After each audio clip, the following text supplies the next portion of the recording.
What is going down, Niner Empire? It's Niner JTV coming back with another video, and in this video we're going to be talking about this Niners Steelers game we just wrapped up watching a few hours ago. Hey, we got the win, but there is a lot of shit that we have to do to get this team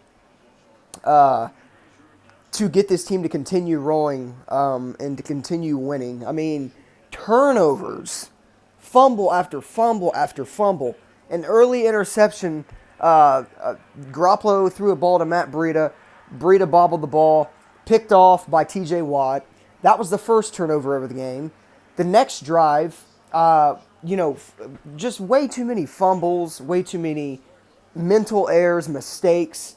We were very lucky we came out of that game with the W, because there was plenty of turnovers to make the Steelers team win this football game, and they didn't take advantage of it. Thank God to our defense for stepping up, because with those turnovers, and I will say one thing, if Ben Roethlisberger was in that game, we would have single-handedly lost that game by a lot, because Ben Roethlisberger would have executed on the turnovers the Steelers defense had. Minkah Fitzpatrick, man, is going to be very good for the Steelers defense. He already made an immediate impact. He had an interception. He had a forced fumble on Raheem Mostert. Minkah Fitzpatrick is going to be a very good player for a very long time for the Steelers defense. And it obviously showed today. He had a really good game. But Garoppolo played very, very well. Despite the 2 interceptions he had, which really weren't his fault. That's why you don't go to Dante Pettis on plays where he's covered on a corner. I will say Dante Pettis finally stepped up, had the game-winning touchdown. But Garoppolo threw that ball, and I feel like if it was somebody like Debo or Marquise Goodwin, I feel like that ball could have been caught. When I'm talking about the throw when Garoppolo threw an interception that was intended for Dante Pettis, that was the interception Minkah Fitzpatrick had. So, just mental errors, receivers not really helping Garoppolo out with the interceptions. I mean, they really weren't his fault. You could argue that the second one was his fault, but the first one Breida should have caught. It was his fault for bobbling the ball, and it wasn't Jimmy Garoppolo's fault. And I know everybody's going to blame these interceptions tomorrow on the media, on Garoppolo, and they're going to be concerned about Garoppolo. Just to the Niner fans, don't let it affect you. I mean, like Sherman said, we got to stay humble, and we got to continue to root on this team, but the team's got to get better on phases, especially in the offensive side. I would have figured that this offense could have been rolling this week, especially since we just came off a 41-point victory over the Bengals last week. So, just saying, I mean, at the end of the day, we got the win, and I'm not trying to sit here and make this video full of complaints.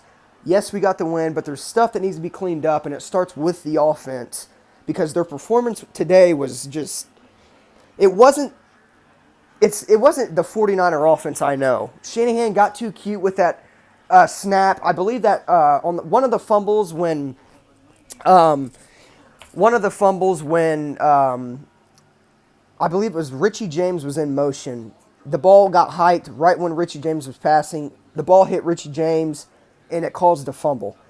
That's too cute, Shanahan. Yes, you got too cute against Cincinnati, but the Steelers' defense is very good, and it's better.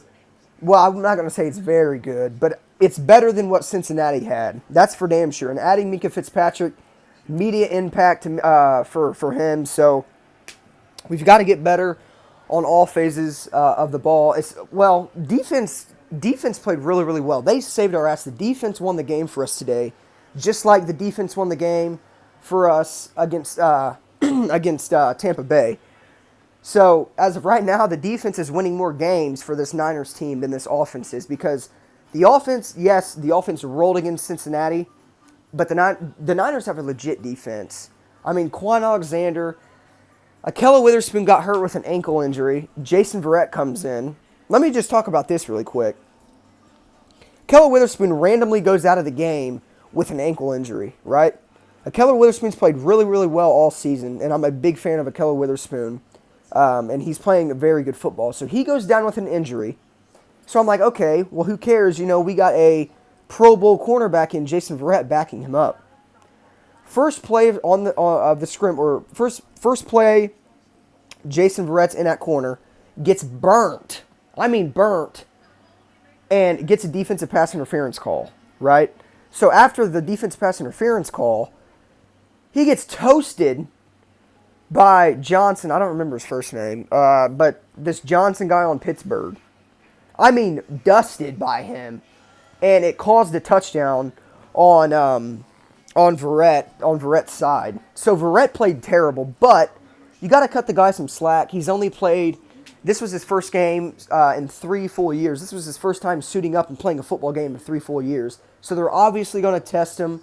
They knew that Jason Verrett had that injury and that he was coming off, not playing for 3 years. Obviously, they're going to test him. I mean, I would personally do that if I was on an opposing team, but that needs to get fixed. He played terrible, and obviously, right after that, he was pulled out the game, and Emmanuel Mosley came in and finished the game. Ahkello Witherspoon, I don't think, came back. So hopefully Ahkello Witherspoon, hopefully it's not a serious injury. But I will say one thing. The Niners, now we're 3-0, we're heading into a bye week, and we got Cleveland on Monday Night Football Week 5 at home. So we have a good shot at beating the Browns, but I will say one thing. We are not going to beat this Cleveland team if we play like we did today. Defense played really well. I'm not taking any away from this Niners defense. The defense is legit. It's a top 10 defense for sure, and I'm really excited to see the defense continue to play at a high level like they have been. The offense needs to get cleaned up, and we have plenty of time to do it. We have plenty of time to get ready for Cleveland Browns. We could be 4-0 after Week 5 going into the LA Rams, and that would be a determining game to see if this, maybe who might win the division. Honest to God, if we compete with the Rams and lose the game, I will not be mad because we can compete with them. I just really hope we can stay with them. And I think we can. I think we have the defense to do it. And we'll see come Week 6 when we take on the Rams in LA. But I'm not even going to think about that game yet. I'm going to think about the Cleveland Browns from here on out.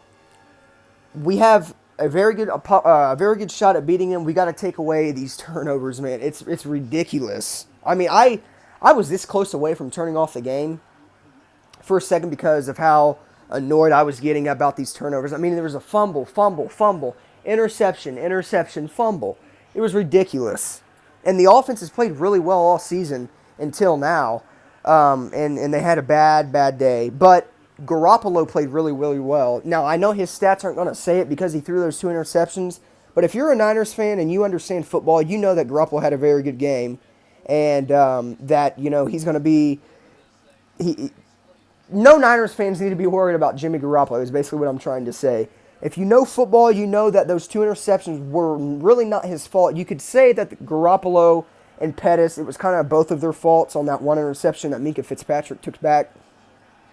But, I mean, it is what it is. So, we got the win. I'm not mad, but I'm definitely not happy with the offense and how they performed today because we easily could have won. If that was any other football team, unless you're the Miami Dolphins or the Pittsburgh Steelers, or probably even the Bengals, any other team in the NFL would have took, control and would have, how am I trying to word this? I know the word, but I can't spit it out. Any other defense or any other team that had, that would have played us today when we had those as much as turnovers as we did, they would have, they would have definitely taken advantage of those turnovers and turned them into points. And I guarantee you, we would have lost that game if Ben Roethlisberger was playing. 110%. Now, I'm not saying... what I mean by that is the way we played today, if Ben Roethlisberger was in and we played like how we did today against Ben Roethlisberger, we would have lost that game 110%. Although I still think we probably could have won against Big Ben. That's not really my problem because he's out for the season. But either way, Niners beat the Steelers 24-20, advanced to 3-0. We're heading into a bye week in Week 5. We have Monday Night Football against Cleveland, our first primetime game of the season. And I think it was our first primetime game since 2017 when it was Thursday Night Football against the Rams. Week 2, I believe it was. But, yeah, so Niners, 3-0. They got the dub. Offense looks sloppy. They got to clean that up and play. If this offense can play like they did against the Bengals, against the Browns and the Rams, we have a perfect shot at beating both of those teams. So we'll see how it goes. Seattle actually lost today and fell to 2-1. They got beat by the Saints, which is very good because I thought the Seahawks were going to win personally since Breeze was out, but Bridgewater looked good. Seattle falls to 2-1. Arizona is 0-2-1 or 0-1-2. And obviously the Rams are currently 2-0, but Cleveland's playing a really good game. It's tied right now, 3-3, second quarter. So really hoping for a Browns win right here because then it would leave us as the only NFL or as the only NFC West team that is 3-0. So that being said, sorry I've been talking for a hot minute, but had to get everything cleared up. Niners beat the Steelers, but the offense looks sloppy and we got to clean that up. So with that being said, Niners are 3-0. Damn, that sounds really good. Niners are 3-0.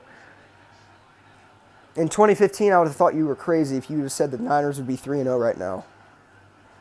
Tomfoolery era is over, though. So, anyways, with that being said, it's Niners JTV. As always, go Niners, and we're 3-0, baby. Let's go.